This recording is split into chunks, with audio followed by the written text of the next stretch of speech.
Kunal Kishore the Lucent academy में आपका स्वागत करता हूँ। आज का जो टॉपिक है वो मैंने लिया है the decline of Mughal empire, यानी मुगल साम्राज्य का पतन। ये बहुत इंपॉर्टेंट टॉपिक है और ये बहुत बड़ा टॉपिक नहीं है, ठीक है। और जो मैंने तरीका उठाया है कि आज जो भी क्वेश्चंस दूंगा उसके माध्यम से इतने सारे डिटेल्स दे दूंगा कि ये पूरा का पूरा टॉपिक आपका खत्म हो जाएगा, ठीक है। तो ये बेहतर होगा कि आप क्वेश्चंस भी जान जाएंगे, क्वेश्चन से रिलेटेड जितने डिटेल्स हैं वो भी जान लेंगे। और क्वेश्चन का स्टैंडर्ड लास्ट वीडियो की तरह स्टैंडर्ड अप टू मार्क जरूर रखा गया है, लेकिन डिटेल्स बहुत सारे दिए गए हैं जिससे आप क्वेश्चन को, अगर सारे क्वेश्चन सिर्फ सुन ले आप, तो आपका ये चैप्टर हमेशा के लिए खत्म हो जाएगा और प्रॉपर वे में खत्म होगा कि ताकि आपको समस्या नहीं रहेगी। देखिए, लोग बहुत सारे ट्रिक्स बताते हैं, वो ट्रिक्स आपके एग्जाम हॉल तक नहीं जाते, वो भूल जाते हैं। या प्राय क्या होता है कि वॉश आउट हो जाता है ब्रेन से, आपको ये समझ नहीं आता कि अच्छा ये ट्रिक किसके साथ है, ये ट्रिक। अगर आप कॉन्सेप्ट क्लियर कर लेते हैं, चीजों को समझ लेते हैं कि क्या चीजें हैं, कैसे चीजें हैं, तो अगर एग्जाम में कुछ ऐसी बातें पूछी गई जो आपने पढ़ा नहीं है तो भी कोरिलेट करने आ जाएगा। कुछ ऐसे टॉपिक है जिसको आपने सुना है, आप समझ सकते हैं कैसे जोड़ा जाएगा, तो वैसी स्थिति में उसको कोरिलेट कर सकते हैं, तो वहां ट्रिक काम नहीं आएगा, ठीक है। और ट्रिक वगैरह जो है एग्जाम में आपके 25-30% क्वेश्चन ही सॉल्व करा पाते हैं, लेकिन किसी भी एग्जाम का कटअप 25-30% पे नहीं आता है। खासकर अगर आप किसी भी पीसीएस की बात करते हैं, पब्लिक सर्विस कमीशन के प्रीलिम्स की बात करते हैं, तो 30-35% क्वेश्चन तो आपको डायरेक्ट मिल जाते हैं जो आपने ऐसे रटा है या कुछ किया है। लेकिन मैं उन क्वेश्चंस की तरफ आपको ले जाना चाहता हूं जो आपको कट ऑफ की तरफ ले जाएगा, वहां आपके कॉन्सेप्ट्स, आपकी आइडियोलॉजी सब काम आएगी, ठीक है। तो मैं दोनों तरीकों को फॉलो कर रहा हूं कि आप क्वेश्चंस भी समझ सके और उससे रिलेटेड जितने भी डिटेल्स है वो सारे के सारे आपके सामने रखा गया है। तो आज का टॉपिक जो है वो है the decline of Mughal empire, Mughal साम्राज्य का पतन। तो चलिए दोस्तों, आज का टॉपिक शुरू करते हैं।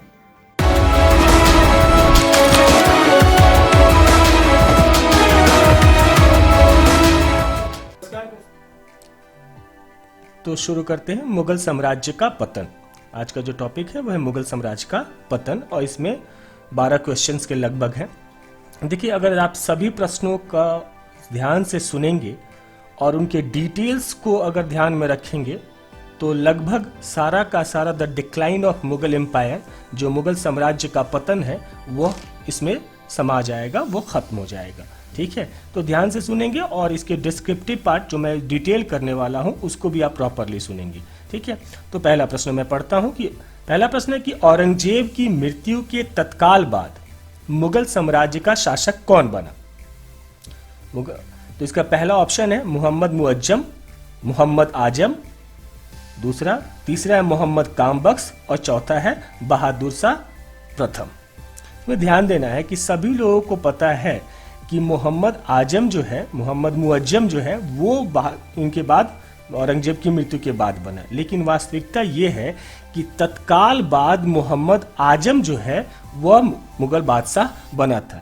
इसका कारण ये है कि जब औरंगजेब की मृत्यु हो जाती है, औरंगजेब की मृत्यु कब हुई थी? 3 मार्च 1707 को, 1707 को औरंगजेब की मृत्यु होती है।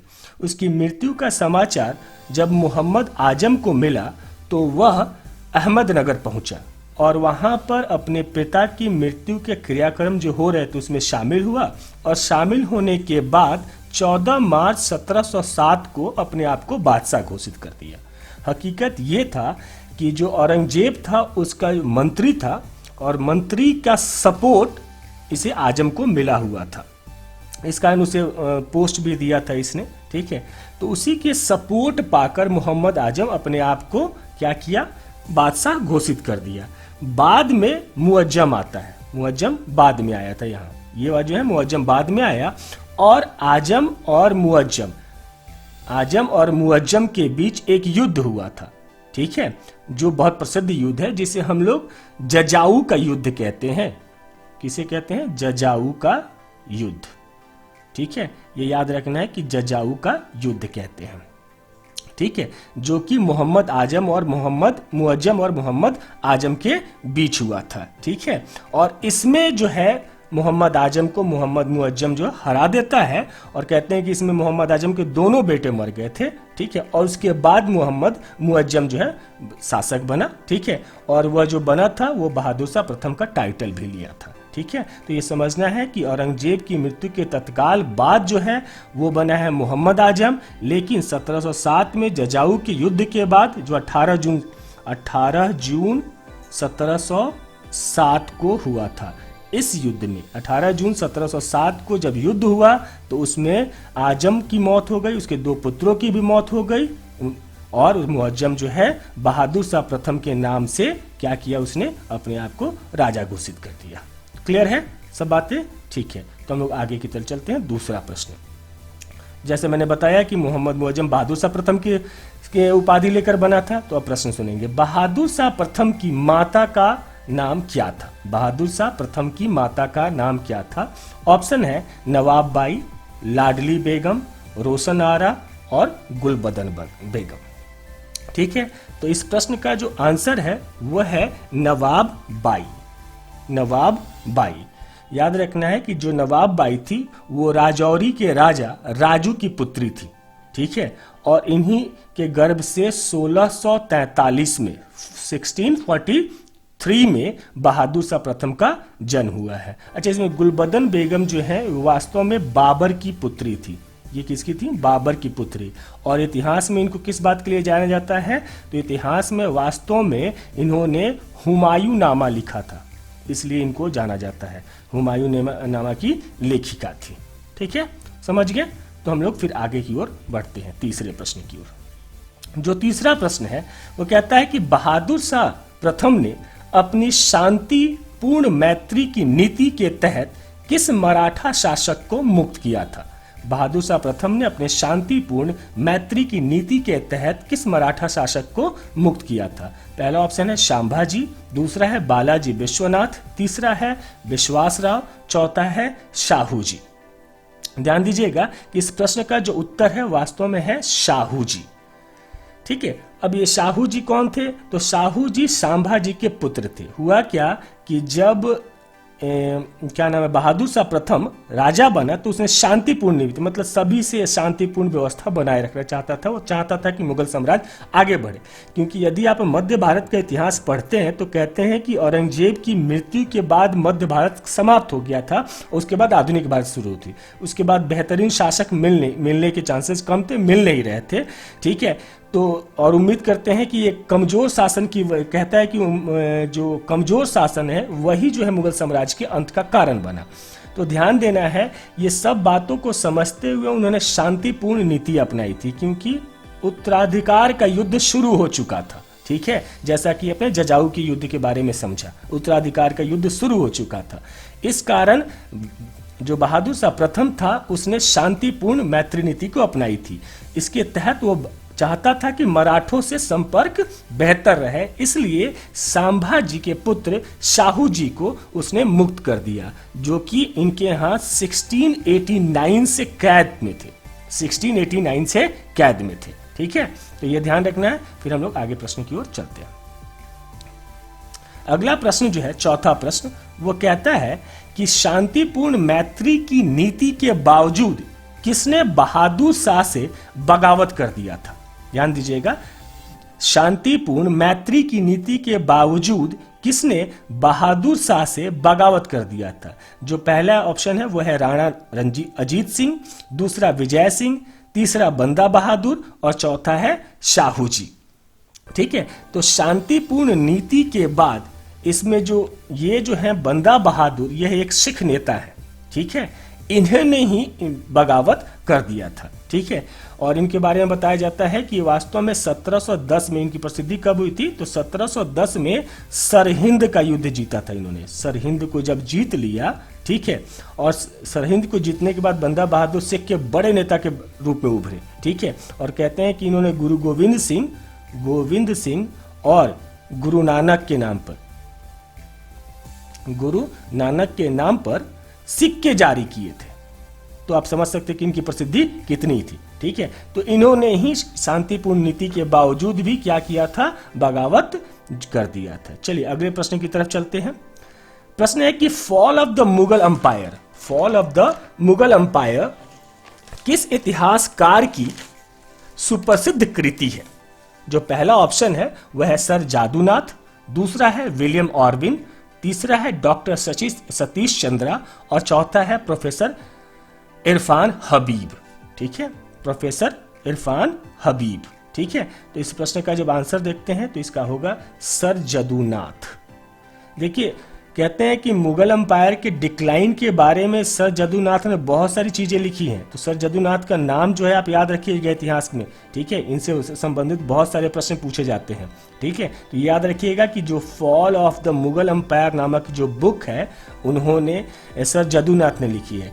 और ऐसे ये जितने भी हैं सभी राइटर ही हैं, इतिहासकार ही हैं। ठीक है, जैसे विलियम ऑरविन, इन्होंने the army of the Indian Mughals लिखा था। आप चाहें तो इसे नोट डाउन कर लीजिएगा कि सर जदुनाथ की जो पुस्तक है वो तो पुस्तक है the fall of the Mughal empire, और विलियम ऑरविन की जो पुस्तक है उसका नाम है the army of the Indian Mughals. और फिर डॉक्टर सतीश चंद्रा की देखेंगे तो इनका है parties and politics of the Mughal court. और प्रोफेसर इरफान हबीब का देखेंगे तो इनका है agrarian system of Mughal Indian, agrarian system of Mughal India. ठीक है, तो ये जो है ये चारों के चारों राइटर हैं, लेकिन यहाँ पे जो प्रश्न था उसका नाम था श्री जदुनाथ जी, इसका आंसर था। चलिए अगले प्रश्न की तरफ चलते हैं। अगला प्रश्न कहता है जहांदर शाह ने किसे मिर्जा राज की उपाधि दी थी? जहांदर शाह ने किसे मिर्जा राज की उपाधि धारण दी थी? चलिए, तो इस प्रश्न का जो आंसर है उसको ऑप्शन पहले सुन लेते हैं कि पहला जो ऑप्शन है वह है मरवार के अजीत सिंह, दूसरा शिवाजी द्वितीय, तीसरा जय सिंह और चौथा है असद खान। ठीक है, तो इस प्रश्न का उत्तर है जय सिंह। ठीक है, जय सिंह के बारे में जानते हैं। सबसे पहले समझिए कि बहादुर शाह प्रथम की मृत्यु के बाद जहांदर शाह 1712 में ईरानी गुट की नेता जुल्फिकार खां की मदद से राजा बना। ध्यान रखिएगा कि उस समय 4 गुट हुआ करते थे। जो मुगल कोर्ट था उसमें 4 गुट था, हिंदुस्तानी, ईरानी, फारसी इस तरह के बने हुए थे, उसमें से ईरानी थे। ठीक है, तो जो ईरानी गुट था, ठीक है, उस ईरानी गुट के जो नेता थे जुल्फिकार खां थे, उनकी मदद से बहादुर शाह प्रथम की मृत्यु के बाद जहांदर शाह 1712 में बन जाता है। इसलिए उसने किया क्या था कि जो उसे वजीर और उसके पिता असद खां को वकील का पद दे दिया था। ठीक है, और जो जय सिंह था उसको मालवा का सूबेदार नियुक्त कर दिया। इस जय सिंह को क्या किया? मालवा का सूबेदार नियुक्त किया, और उसे सूबेदार नियुक्त करने के बाद मिर्जा राजा की उपाधि दी थी। तो क्लियर हो गया। चलिए अगले प्रश्न की तरफ चलते हैं। जो अगला प्रश्न है वह कहता है कि किस मुगल बादशाह ने सिख नेता बंदा बहादुर की हत्या 19 जून 1716 को कराया? ठीक है, किस मुगल बादशाह ने सिख नेता बंदा बहादुर की हत्या 19 जून 1716 को कराया? पहला ऑप्शन है वह है मोहम्मद शाह, दूसरा है रफी उद दौला, और तीसरा है फर्रुखसियर, और चौथा है आलमगीर द्वितीय। ठीक है, इस प्रश्न का जो सही आंसर है वह है फर्रुखसियर। ठीक है, इससे संबंधित भी कुछ बात समझ लें।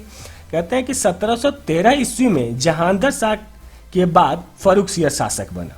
ठीक है, अच्छा, फर्रुखसियर को घृणित कायर के नाम से भी जाना जाता था। फर्रुखसियर को घृणित कायर के नाम से भी जाना जाता था। ठीक है, तो याद रखिए इसे घृणित कायर का सम्राट को भी कहा जाता था। ठीक है, तो इतना आप याद रखेंगे। अगला प्रश्न की तरफ हम लोग चलते हैं।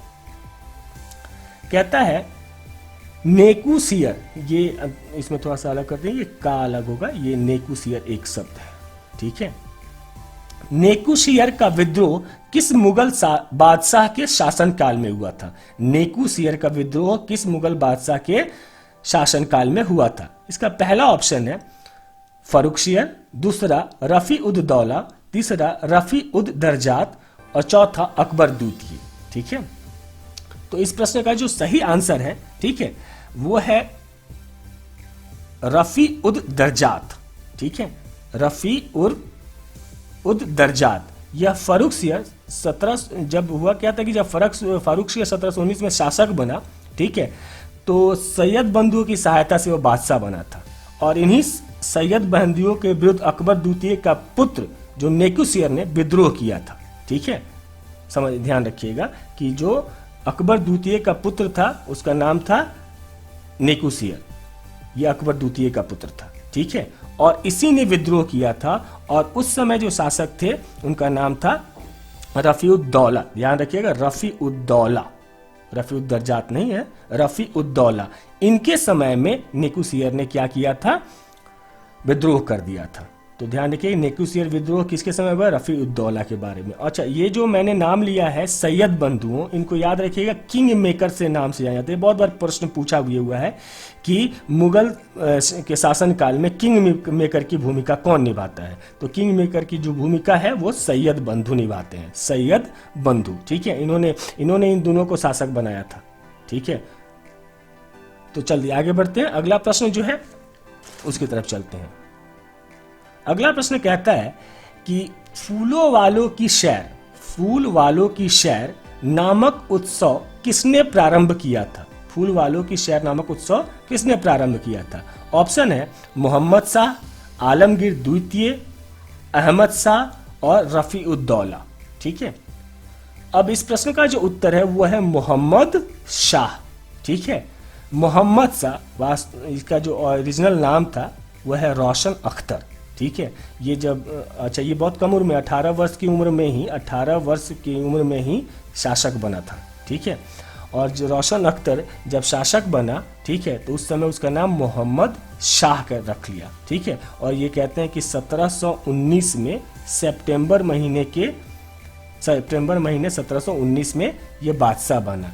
अच्छा, इसे याद रखिएगा, इसके बारे में कहा जाता है कि जब ये शासक था तो हिजड़ों और महिलाओं का एक वर्ग बहुत वर्चस्व में, बहुत प्रभुत्व में था, इसी कारण इसे रंगीला शासक भी कहा जाता है, ठीक है। तो जब भी आपसे पूछा जाए कि कौन रंगीला शासक के नाम से जाना जाता है तो उसका नाम है मोहम्मद शाह, ठीक है। अच्छा, एक और बात के लिए इसे जाना जाता है कि इसी के समय नादिर शाह ने आक्रमण किया था। किसने किया था, नादिर शाह आक्रमण किया था, और कहते हैं कि वो मयूर सिंहासन ले गया था। तो कभी कभी ये भी प्रश्न आता है कि मयूर सिंहासन पर बैठने वाला अंतिम शासक कौन है, तो उस प्रश्न का भी उत्तर मोहम्मद शाह होगा। तो मोहम्मद शाह के लिए आपको 3 बातें याद रखनी होंगी। पहला तो हो गया, आपको इसको रंगीला शासक कहेंगे, ठीक है। दूसरा, नादिर शाह ने इसके समय आक्रमण किया था, और तीसरा, मयूर सिंहासन पे। और एक जो प्रश्न आपने देखा कि फूलों वाले की सैर नामक उत्सव इसने प्रारंभ किया था, ठीक है। चलिए अगले प्रश्न की तरफ चलते हैं। जो अगला प्रश्न है वो कहता है कि मुगल बादशाह अहमद शाह ने किसे काबिलाए आलम की उपाधि दी थी। ये ध्यान दीजिएगा, यहां से आप कवर कर लीजिए, ये ऐसे, ठीक है। किसे कबीलाए आलम की उपाधि दी थी। इसमें पहला ऑप्शन है वह है राबिया उद दौरानी, ठीक है। दूसरा है राजमाता उधमबाई, तीसरा है अबुल हसन, और चौथा है मीर सैयद अली। इस प्रश्न का जो सही आंसर है वह है राजमाता उधमबाई। इनसे संबंधित कुछ बातों को समझ लीजिए। राजमाता जो उधमबाई थी, उस समय जो शासक था वो मोहम्मद शाह था, ठीक है, जिसके बारे में हम लोगों ने चर्चा किया था, ठीक है। और मोहम्मद शाह जब मुगल बादशाह बना तो उसके शासन काल में राजमाता उधमबाई बहुत हस्तक्षेप करती थी, ठीक है। तो होता क्या है कि उस हस्तक्षेप करने के कारण इनका वर्चस्व बढ़ गया था, तो इसके कारण इन्हें एक उपाधि दी गई थी इस वर्चस्व के लिए, और उस उपाधि का नाम था काबिलाए आलम, ठीक है। अच्छा, ये जो एक राबिया उद दौरानी, इनका भी नाम इतिहास में बहुत प्रश्न इनसे पूछा जाता है, इनको ध्यान दीजिएगा। तो ये औरंगजेब की प्रिय पत्नी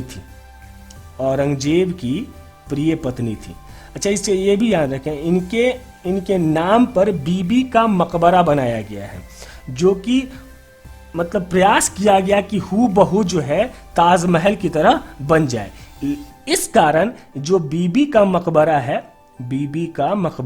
ठीक है, वो बीबी का मकबरा किससे संबंधित है, तो राबिया उद दौरानी से, और इसे द्वितीय ताजमहल मतलब सेकेंड ताजमहल के नाम से जाना जाता है। याद रखिएगा, दूसरे ताजमहल किसको, तो बीबी का मकबरा का, ठीक है, बीबी के मकबरा को कहा जाता है। इसका निर्माण कहते हैं कि औरंगजेब के पुत्र आजम शाह ने करवाया था, ठीक है, समझिए मेरी बात। चलिए अगले प्रश्न की तरफ चलते। अच्छा, अगले प्रश्न से जाने से पहले ये जो 2 नाम है इसको भी ध्यान दीजिए, अबुल हसन और मीर सैयद अली, इनका भी नाम बहुत पूछा जाता है। तो बेसिकली ये कौन थे, तो ये जहांगीर के चित्रकार थे, ये जब भी जहांगीर के मुख्य चित्रकार का नाम पूछा जाता है तो इन दो व्यक्तियों का नाम जरूर से आता है। ठीक है, तो इसमें आप ध्यान दीजिए कि अबुल हसन और मीर सैयद अली कौन थे, तो जहांगीर के चित्रकार थे। और रबिया उद दौरानी कौन थी, तो औरंगजेब की प्रिय पत्नी थी, जिनके नाम पे बीबी का मकबरा बनाया जाया गया था। और औरंगजेब के एक पुत्र था आजम शाह, जिसने इसका निर्माण कराया था। और बीबी का मकबरा जो है वो वास्तव में द्वितीय ताजमहल के नाम से जाना जाता है। चलिए अगले प्रश्न की तरफ चलते हैं। अगला प्रश्न कहता है कि किस मुगल बादशाह के मृत्यु उपरांत मुगल साम्राज्य में दो अलग अलग स्थानों पर दो बादशाह बने थे। ठीक है, तो ये भगदड़ का समझ सकते हैं। मैं हमेशा कहता हूं कि जब औरंगजेब की मृत्यु हो गई तो आप शुरू से देखेंगे, ध्यान देंगे तो हमेशा से उत्तराधिकार की लड़ाई शुरू हो गई थी। और वो आप उसी से मुअज्जम से और आजम से देख सकते हैं कि वहां पर भी लड़ाई शुरू हो गई थी। तो कहते हैं कि इनकी नीतियां ही इनके बाद में पतन का कारण हो गई थी। ठीक है, और उत्तराधिकार की लड़ाई तो एक मुख्य कारण थी। तो इसमें ध्यान देना है कि किस प्रश्न जो है आपसे पूछा गया है कि किस मुगल बादशाह के मृत्यु के उपरांत मुगल साम्राज्य में दो अलग अलग स्थानों पर दो बादशाह बने। और इसका पहला ऑप्शन है अकबर शाह द्वितीय, जो दूसरा ऑप्शन है वह है शाह आलम द्वितीय, तीसरा ऑप्शन है मोहम्मद शाह, और जो चौथा ऑप्शन है उसका नाम है आलमगीर द्वितीय। ठीक है, तो आप बताएंगे इसका आंसर सही क्या होगा। तो इसके प्रश्न का जो सही आंसर है वह है आलमगीर द्वितीय।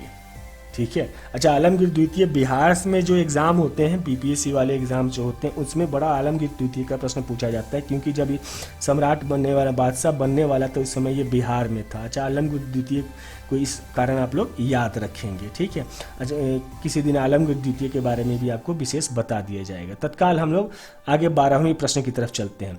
12वें प्रश्न में कहते हैं निम्नलिखित कथनों में कौन बहादुर शाह जफर के बारे में सही नहीं है। जब बहादुर शाह जफर जो थे वास्तव में बहादुर शाह प्रथम ही थे। ठीक है, ये जफर के नाम से शायरी लिखते थे, शायर थे ये।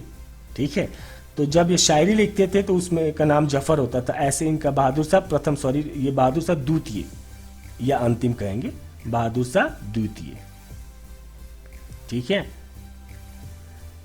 तो ये याद रखें, बहादुर शाह प्रथम जो वो तो पहला शासक था जो औरंगजेब की मृत्यु के बाद बना था। और उसने तत्काल बाद तो आजम बने, और मुअज्जम जब बना था तो मुअज्जम ने क्या किया था, बहादुर शाह प्रथम की टाइटल ले ली थी। ठीक है, तो वो याद रखेंगे। यहाँ पे बहादुर शाह द्वितीय की बात कर रहा हूँ। तो बहादुर शाह जफर जो है वो जफर के नाम से शायरी लिखा करते थे। तो इनके बारे में कि प्रश्न पूछा गया है कि आपसे कि बताएं कि निम्नलिखित कथनों में कौन बहादुर शाह जफर के बारे में सही नहीं है। और ये जो प्रश्न है ये कई एग्जाम में पूछा गया है, तो इस पे थोड़ा सा ध्यान देंगे। पहला ऑप्शन है कि वह बिना साम्राज्य का सम्राट था। दूसरा है इब्राहिम जौक और असद उल्लाह खां गालिब उसके कविता के शिक्षक थे। तीसरा ऑप्शन है हसन असगरी उसके आध्यात्मिक निर्देशक थे। और चौथा ऑप्शन है कि वह 1 लाख से कम प्रति माह ईस्ट इंडिया कंपनी से पेंशन के रूप में प्राप्त करता था। चारों ऑप्शन को देख लीजिएगा। वह बिना साम्राज्य का सम्राट था, इब्राहिम जौक और असदुल्लाह खां गालिब उसके पिता के कविता के शिक्षक थे, हसन असगरी उसके आध्यात्मिक निर्देशक थे, वह 1 लाख से कम प्रति माह ईस्ट इंडिया कंपनी से पेंशन के रूप में प्राप्त करता था। ठीक है, तो इसमें जो आंसर है कि कौन संबंधित नहीं, तो वो ये है कि वो 1 लाख से कम प्रति माह प्राप्त करता था। इसके पीछे कारण है, कारण यह है कि उसको कम तो छोड़ दीजिए, उसको 1 लाख रुपए पेंशन मिलता था। पेंशन जो है उसको 1 लाख मिलता था।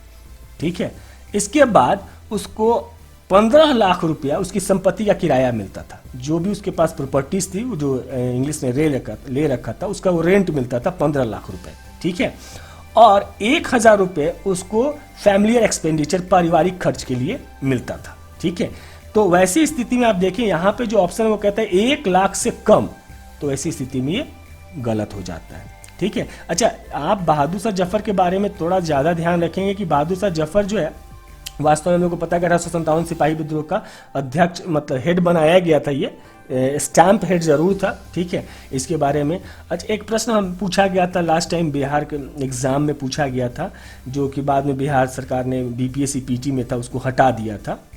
जो पूछा था कि चांदनी चौक से लाल किले तक इनकी शासन थी, जो बहादुर शाह जफर के बारे में कहा गया है, लेकिन वो बाद में हटा दिया गया, ठीक है। वो नादिर शाह के बारे में कहा गया था, ठीक है। तो ध्यान रखिएगा, बहादुर शाह से संबंधित प्रश्न जो है बहुत सारे आते हैं, ठीक है। तो इस बात को ध्यान में रखते हुए हम आगे बढ़ते हैं।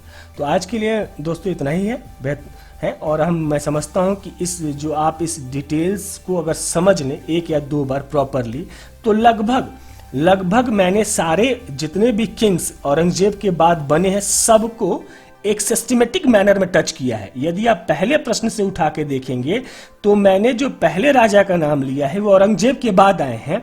अगर मैं अंतिम राजा का नाम ले रहा हूं जिसका नाम बहादुर शाह जफर है, तो वास्तव में ये इस अंतिम शासक है, 1857 में यह अंतिम शासक है, ठीक है।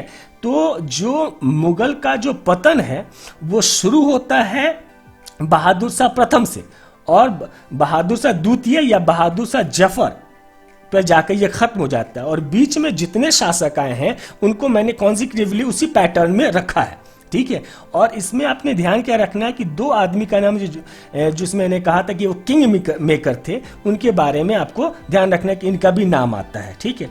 तो जितनी भी बातें बताई गई हैं 1 या 2 बार आप सुन लें तो the decline of Mughal empire से रिलेटेड वो सारे प्रश्न आप सॉल्व कर पाएंगे जो आप समझना चाहते हैं या जो आपके एग्जाम में पूछे जाते हैं। और इसमें एग्जाम में जो मैंने अभी इसमें रखा है वो इतना ऐसे पैटर्न को रखा गया है कि अगर आपसे इस टॉपिक के कोई प्रश्न पूछा गया तो इससे बियॉन्ड जाके नहीं पूछा जाएगा। तो चलिए आज हम लोग यहीं पे समाप्त करते हैं, अगले टॉपिक के साथ नेक्स्ट वीडियो में मिलते हैं। तब तक के लिए नमस्कार, थैंक यू।